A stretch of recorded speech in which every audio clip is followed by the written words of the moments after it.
Meningkatnya aktivitas Gunung Agung membuat aktivitas pariwisata di Bali Timur khususnya Tulamben sudah berhenti total. Bahkan sejumlah grup wisatawan membatalkan rencananya berlibur ke Bali. Sektor pariwisata Bali mulai merasakan dampak dari meningkatnya aktivitas Gunung Agung.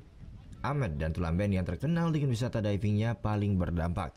Sejak berstatus awas, hampir semua hotel dan resort yang ada di Tulamben berhenti beroperasi karena kawasan ini masuk ke dalam zona merah erupsi Gunung Agung.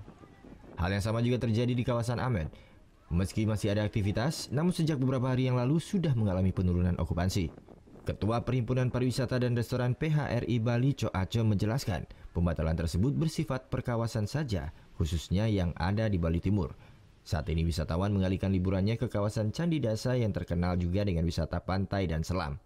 Okupansi hunian di Candi Dasa pun meningkat mencapai 70%. Pembatalan, kalau sekarang pembatalan masih pembatalan antar wilayah. Artinya yang tadinya rencana dia nginap di Tulamben atau di Amed, ada kekhawatiran tentunya mereka pindah tinggalnya di Candi Dasa atau di kawasan selatan termasuk di Nusa Dua dan lain sebagainya.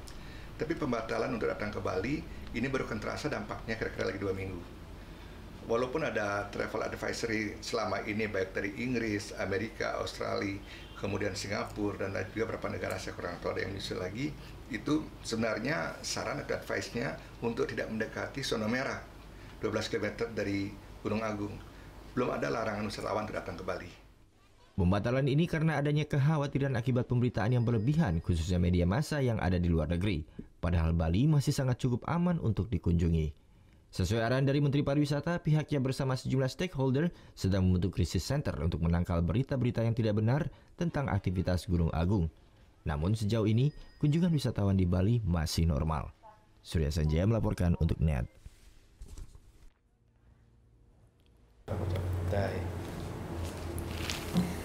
Udah selesai kan nontonnya? Nah, jadi jangan lupa buat like, komen, dan subscribe ya.